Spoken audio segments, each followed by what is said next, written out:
Viral થયો છે પત્રને અંદર આપના ઉપર કેટલાક આક્ષેપો કરવામાં આવ્યા છે, શું છે સમગ્ર વિગત?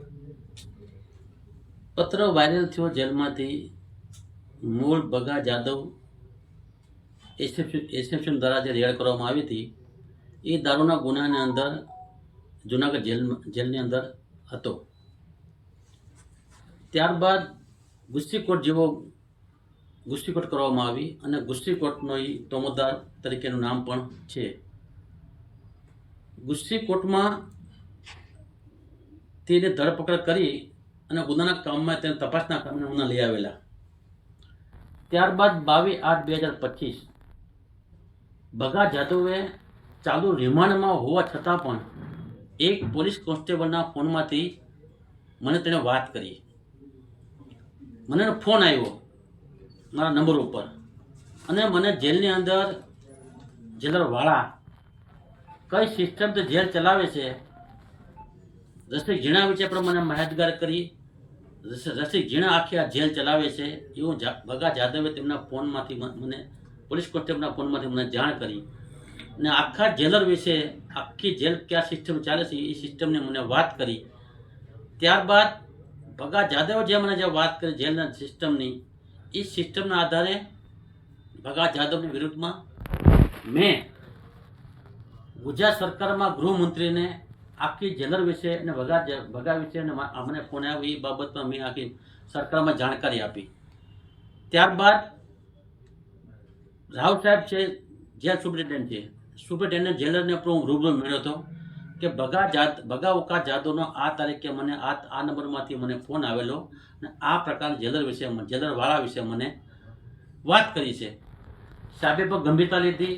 ત્યારબાદ ગૃહમંત્રી સંઘવી સાહેબને પણ આ બાબતમાં રૂબરૂ મળી મેં લેખિતમાં આખી મેટર આપી.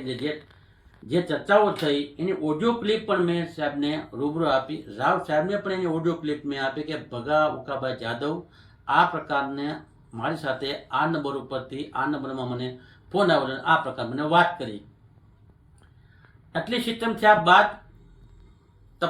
તપાસ શરૂ થઈ અને તપાસના અંતે જેલરવાળાની બદલી થઈ અને બદલી થઈ એટલે જેલરવાળાને જે ખ્યાલ પડ્યો કે ભગા ઉકા જાદવે આ પ્રકારની કાળુભાઈ સાથે વાતચીત થયા બાદ મારી બદલી થઈ છે અને મને ડિસ્ટર્બ કરવામાં આવ્યો છે.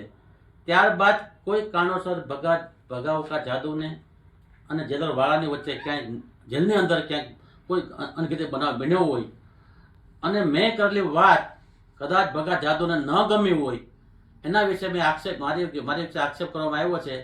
એ ભગા જાદવ જે મને વાત કરી અને મેં સરકારમાં રજૂઆત કરી અને તેને ક્યાંક તકલીફ પડી હોય એના આધારે 2 મહિના પછી આ પ્રકારનો લેટર જેલમાંથી લખી અને વાયરલ કરવામાં આવ્યો છે. પ્રશ્ન એ છે કે લેટર લખ્યો કોણે, લેટર લખાવ્યો કોણે?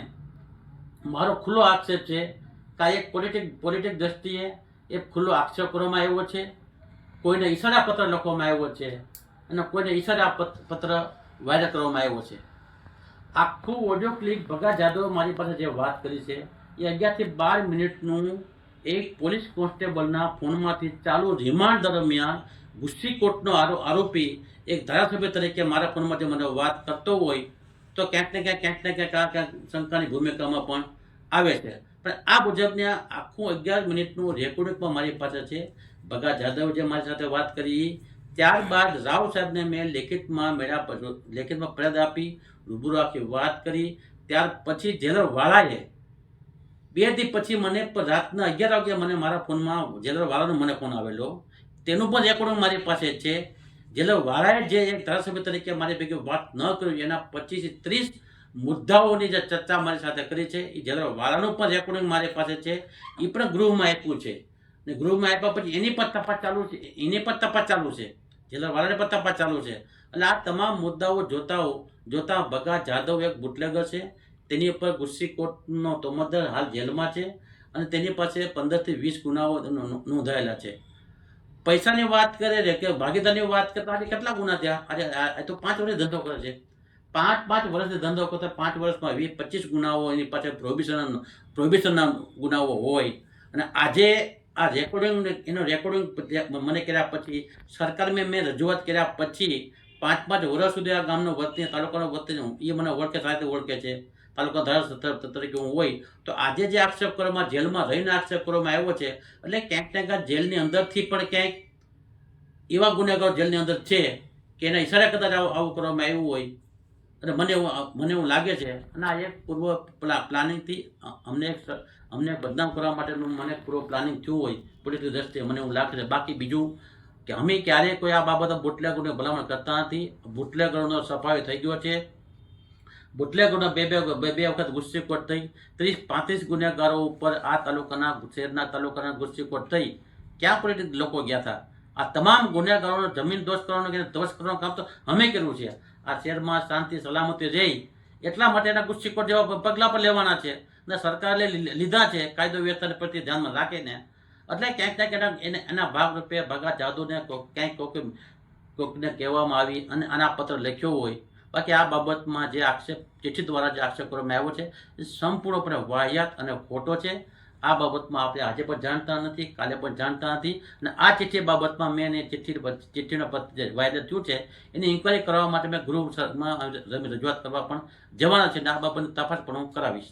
કાળુભાઈ, ટૂંકમાં આપનું કહેવાનું એવું છે કે જુનાગઢ જેલની અંદર જે કંઈ થઈ રહ્યું છે જુનાગઢ જેલની અંદર થઈ રહ્યું છે. આપે રજૂઆત કરી છે ગૃહમાં, તો ફરી એક વખત પત્ર આવ્યો છે. શું લાગે છે આ જેલની અંદર ગુનાહિત પ્રવૃત્તિઓ થતી હશે? જેલના અધિકારીઓ જ આ પ્રકારનું કૃત્ય કરાવતા હશે? જેલની અંદર પત્ર લખ્યા પછી જેલર વાંચતા હોય, જેલર વાંચીને પછી એ પત્ર બહાર આવતો હોય તો મારું હજી માનવું છે કે જેલમાં ક્યાંક ક્યાંક નાની મોટી સુવિધાઓ તમને મળતી હોય અને એવું મારું માનવું છે. ઓકે જયેશભાઈ. ઓકે.